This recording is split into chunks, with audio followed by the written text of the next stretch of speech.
Hey guys, today we're going to go over a couple exercises that we can do to help us get rid of some low back pain. So with that being said, we shouldn't have any pain in our low back while we're doing these exercises. These exercises don't specifically focus on low back muscles.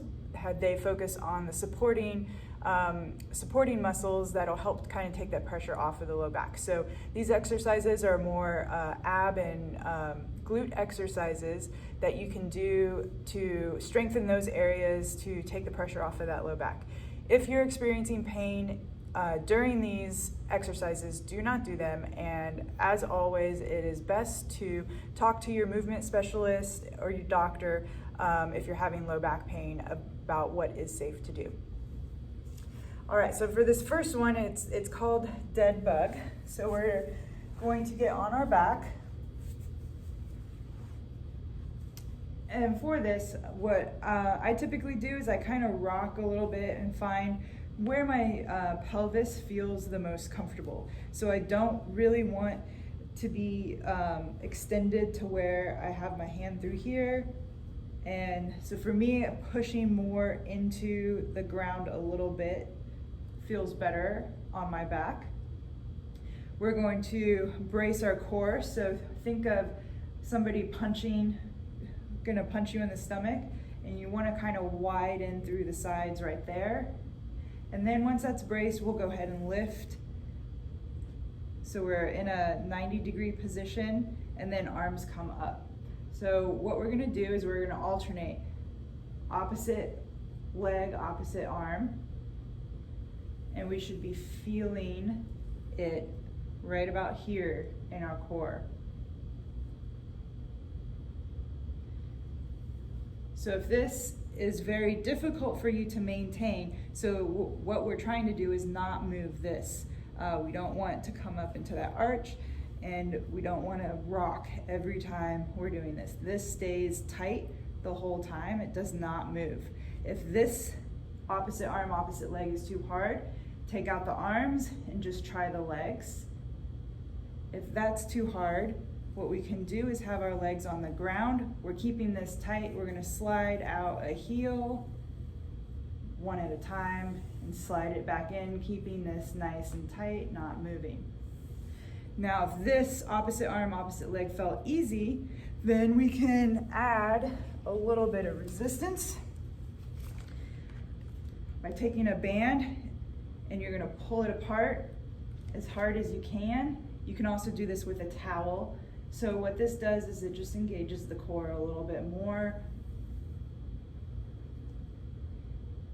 And if you're having trouble maintaining this, maybe try adding this to see if it helps a little bit more.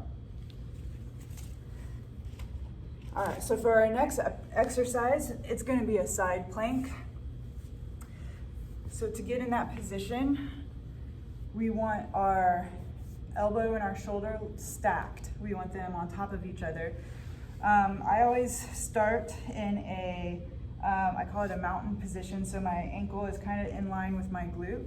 We're going to come up and forward, our hips stay stacked, and we can either hold this for about 30 seconds or so, or until you burn out this side. You should feel it right, you should feel your obliques and then your down glute here.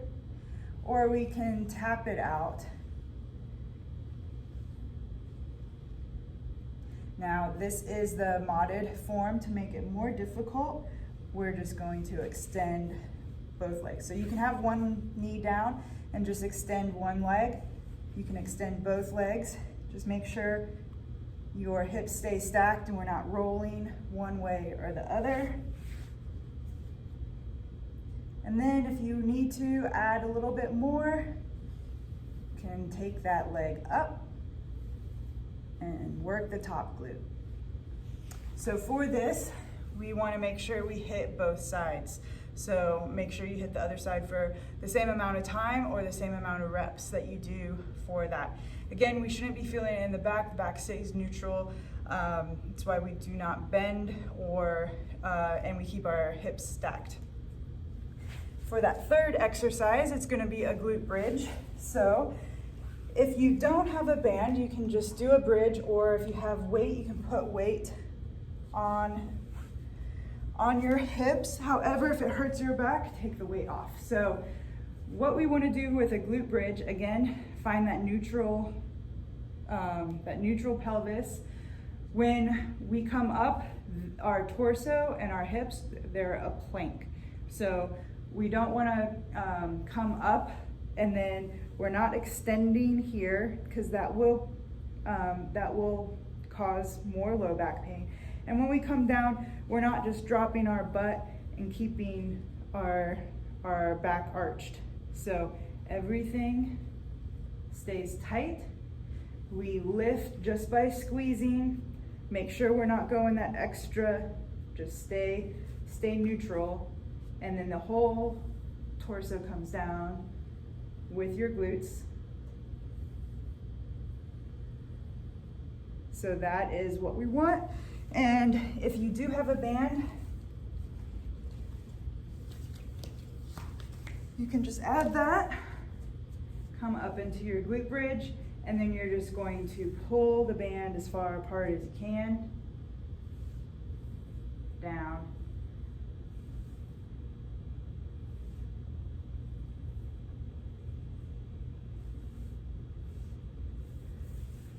If you have a band, that is the easiest way to kind of burn out those glutes there. So if you do have it, use it. And if you don't, again, I would just, you can add a weight to your hips, but just make sure that that the motion, that you're not extending that low back when you're going up or down. So give these a try. You should feel them in your glutes and your core. Good little workout, warm up, prehab, anything like that. However, if you do feel any pain with it, stop doing it. All right, let me know how those go.